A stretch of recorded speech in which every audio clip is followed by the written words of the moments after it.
안녕하십니까. CJB 모닝와이드 목요일 아침에 인사드립니다. 충청북도가 오는 22일 세계 차 없는 날을 맞아서 어제부터 22일까지 친환경 교통주간을 운영합니다. 그렇습니다. 코로나19 상황을 고려해서 외출을 자제하고요. 친환경 자동차를 이용하고 친환경 운전하기, 그리고 2m 거리 두고 도보나 자전거 타기 등의 홍보 활동을 전개한다고 합니다. 네, 하루에 2,020보 이상 걷거나 자전거를 9.2km 타고 인증샷을 올리면 상품권을 주는 온라인 이벤트도 준비됐다고 하는데요. 지구를 위한 나의 한 걸음 함께 동참해 보셔도 좋겠습니다. 목요일 CJB 모닝와이드 뉴스부터 시작합니다. 어젯밤 진천군 문백면 인근 중부고속도로 상행선에서 6인승 1톤 트럭과 버스가 부딪히는 사고가 났습니다. 당시 트럭에는 6명이 타고 있었는데 2명이 숨지고 4명이 부상을 입었습니다. 박원 기자가 취재했습니다. 고속도로 한복판에 1톤 트럭 한 대가 완전히 뒤집혀져 있습니다. 119 구급대원들은 차량 안에 탑승하고 있던 사람들을 구조합니다. 어젯밤 7시 15분쯤 진천군 문백면 인근 중부고속도로 상행선에서 1톤 트럭과 45인승 버스가 부딪히는 사고가 났습니다. 이 사고로 트럭 운전자 60대 남성 등 2명이 숨지고 나머지 4명이 경상을 입고 병원으로 이송됐습니다. 1차선을 달리던 1톤 트럭이 빗길에 미끄러지면서 중앙 분리대를 들이받은 뒤 2차선을 침범했고 뒤따르던 버스는 이를 피하지 못했습니다. 버스에 혼자 타고 있던 운전기사는 타박상을 입었습니다. 브레이크를 밟았는데 이제 노면이 젖은 상태다 보니까 거기서 피할 데가 없는 거예요. 사고 여파로 고속도로는 1시간가량 차량 정체가 빚어졌습니다. 경찰은 버스의 블랙박스를 확보해 정확한 사고 경위를 조사하고 있습니다. CJB 뉴스 박원입니다. 충북도의회가 2차 본회의를 끝으로 9월 임시회를 마쳤습니다. 고등학교 전면 무상교육을 위한 행정 절차를 마무리 짓는 등 도민 생활과 밀접한 주요 안건이 다뤄졌습니다. 조상우 기자입니다. 충북도의회가 도교육청에 제출한 고등학교 1학년 무상교육 관련 조례와 추경 예산을 본회의에서 최종 통과시켰습니다. 고교 3학년과 2학년은 이미 무상교육이 도입됐고 마지막 남은 1학년도 정부 일정보다 한 학기 앞당겨 올 2학기부터 자체 시행한다는 내용으로 도내 11,900여 명의 고교 1학년들이 1인당 76만 원의 부담을 덜게 됐습니다. 도내 첫 주민 발의 조례인 농업인 공익수당 조례도 마침내 의회 문턱을 넘었습니다. 시행 시기는 오는 2022년 1월부터로 농가당 연간 50만 원의 수당을 지역화폐 형태로 지급받게 됐습니다. 도내 과수화상병 피해 농가 504곳 가운데 손실보상금을 수령한 농가는 고작 13곳으로 복잡한 증빙서류 때문에 농민들이 애를 먹고 있습니다. 이 와중에 정부가 100% 국비로 지급해온 손실보상금의 20%를 시도비로 분담하라며 식물방역병 시행령을 입법 예고하자 도의회에서 잇따라 반대 의견이 나왔습니다. 백신이나 치료제가 없는 현 시점에서 그 책임을 지자체에 전가하는 것은 부당하며 국가에서 전액 부담할 수 있도록 적극적인 대처를 주문드립니다. 마을 이장들에게 금품을 제공한 의혹으로 수사를 받고 있는 보은의 박재환 의원 사직 안건도 가결돼 이의가 없으므로 가결되었음을 선포합니다. 박 의원은 도의회 사상 가장 짧은 5개월 하루 임기를 채우고 불명예 퇴진했습니다. 도의회는 이수계 의원을 위원장으로 하는 균형발전특별위원회도 구성해 행정수도 완성과 지방분권 실현을 지원하기로 했습니다. CJB 뉴스 조상호입니다. 전국 농민회를 주축으로 한 충북농민수당 주민발의 추진위원회는 농업인 공익수당 지급을 현실화한 충청북도와 도의회 그리고 서명에 참여한 2만 4천 명 도민 모두에게 감사의 뜻을 전한다고 밝혔습니다. 위원회는 농업인 공익수당은 지속가능한 농업 농촌을 만들기 위한 것으로 농업정책의 중심이 기존의 농지 규모에서 농민으로 전환된다는 것을 의미한다고 평가했습니다. 온갖 잡동사니들을 쌓아두고 버리지 못하는 병을 저장 강박증이라고 하는데요. 청주에는 대략 60여 가정이 해당되는 걸로 파악되는데 공동체 위생 문제까지 발생하다 보니 보다 근본적인 치유책이 모색되고 있습니다. 조용관 기자입니다. 청주시 수곡동의 한 영구 임대 아파트입니다. 출입문을 열자 극심한 악취가 코를 찌릅니다. 빈 페트병과 과자 봉지, 달걀 껍질 등 각종 생활 쓰레기와 못 쓰게 된 조리기구 등이 방 안에 가득합니다.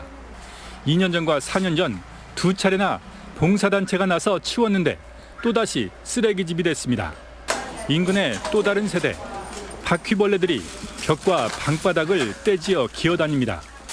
언제 청소했는지 모를 방 안과 주방에는 온갖 잡동사니들이 발 디딜 틈 없이 쌓여 있습니다. 집주인은 물론 이웃들의 생활 불편과 건강 상태도 우려되는 상황입니다. 물건도 날르시고 하시니까 그런 소음뿐만 아니라 뭐 여러 가지 악취, 그다음에 뭐 위생상의 문제도 많고 있고, 그다음에 해충들도 많이 발생하고 있고. 청주시가 파악하고 있는 저장 강박증 의심 가정은 60여 곳. 민간 자원봉사자들이 수거 작업에 앞장서고 있지만 한계가 있습니다. 저희는 또 치워줄 수 있는 근거가 없어요. 솔직히 다 담당자 또는 동사무소, 관리소 요 의지에 따라서 다르거든요. 저희 어느 누구도 그 업무 분장에 속해 있지 않아요. 또 겨우 집주인을 설득해 치운다 해도 또다시 쓰레기가 쌓이고 납니다. 이런 분들은 주거환경 개선을 해드려도 추후 다시 재발하는 빈도가 많습니다. 그렇기 때문에 정신치료라든가 상담과 사례관리가. 이런 가운데 청주시의회가 저장 강박증 의심 가정에 대한 환경 개선과 정신 건강 회복을 지원하는 조례 제정을 추진합니다. 현재 저장 강박증 지원 조례는 2년 전 부산 북구를 시작으로 전국 21개 기초자치단체에서 시행되고 있습니다. CJB 뉴스 조용광입니다. 특성화고를 졸업한 직장인들이 수능을 보지 않고도 4년제 대학에 갈 수 있는 길이 열렸습니다.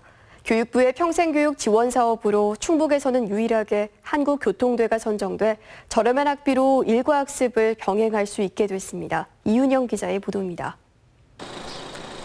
직장인들의 학위 취득과 선취업 후학습을 지원하기 위해 교육부가 마련한 대학의 평생교육 체제 지원 사업. 충북에서는 유일하게 한국교통대가 선정돼 앞으로 4년간 30억 원을 지원받게 됐습니다. 국립대학으로서 충북 북부권에 유일하게 지금 미래융합대학이라는 재직자를 위한 단과대학을 설립해서 운영하고 있습니다. 이걸 통해서 여러 가지 사정으로 인해서 제때 지나가지 못한 직장인들을 위한 재교육 계획. 탁 트인 충주호를 미끄러지듯 시원하게 달리는 웨이크보드, 수상 레저의 꽃 수상스키, 물 위에 서서 다양한 활동을 즐기는 페달보드까지 각종 수상 레저 활동을 비롯해 건강을 지키는 필라테스와 스피닝 자전거 등 다양한 레저 스포츠를 마음껏 배울 수 있는 스포츠 복지학과가 새롭게 마련됐습니다. 직장인을 위한 주말 집중 수업으로 품격 높은 각종 레저 스포츠 교육을 통해 지역사회 복지뿐만 아니라 자기 자신을 위한 개인 복지가 가능한 학과입니다. 기후변화에 따른 각종 재난재해에 대비해 수로나 교량의 설계와 관리에 관한 이론과 실무 능력, 드론을 활용한 측량 기술 등 스마트 건설 시대에 대비한 첨단 기술력을 배울 수 있는 기회도 열렸습니다. 대학 교육을 받지 못하신 분들이 새로운 교육의 배움의 기회를 제공을 하고 그분들한테 4차 산업혁명 시대에 급변화의 기술을 습득을 해서 그 사회에 선순환하는. 이 밖에도 스마트 전기 에너지 공학과, 복지 경영학과 등 4개 학과가 신설돼 고등학교를 졸업한 만 30세 이상인 분이나 특성화고를 졸업한 직장인은 누구나 지원이 가능하고 야간 주말 집중 수업으로 일과 학습을 병행할 수 있습니다. 특히 96만 원의 저렴한 학비에 다양한 장학금 제도로 경제적 부담도 거의 없습니다. 한국교통대 미래융합대학은 100% 면접으로 내년도 신입생 85명을 모집할 계획입니다. CJB 뉴스 이윤영입니다. 12월 3일에 치러지는 대학 수학능력시험의 출제 방향과 난이도를 파악해 볼 수 있는 미니 수능인 9월 모의평가가 치러졌습니다. 대체로 평이했다라는 분석이 나오고 있는데 이번 모의평가는 졸업생들도 시험을 본 만큼 보다 객관적인 지표가 될 것으로 보입니다. 김기수 기자입니다.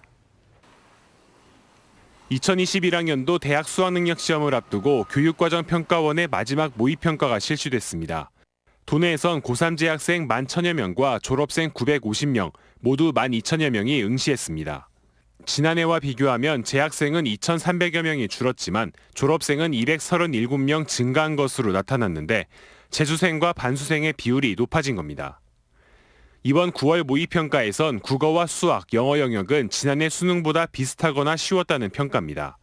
한국교육과정평가원은 EBS 연계율은 70%대로 예년 출제 기조를 유지했다고 밝혔습니다. 특히 이번 모의평가는 졸업생들도 시험을 보는 만큼 최저등급 기준을 맞춰야 하는 수시 지원의 객관적 지표가 될 것으로 보입니다. 전문가들은 수시 원서 접수가 시작되더라도 분위기에 휩쓸리지 말고 틀린 문제와 개념을 다시 살펴봐야 한다고 조언합니다. 지금부터 중요한 거는 아는 문제를 틀리면 안 되는 겁니다. 즉 자기가 아는 것 같지만 사실은 모르는 문제죠. 그 문제를 지금부터는 점검할 필요가 있습니다. 복습을 해서 자기 거화 시키는 시간이 필요합니다. 수시 원서 접수는 오는 23일 시작되고 이번 모의평가 결과는 다음 달 14일 발표될 예정입니다. CJB 뉴스 김기수입니다.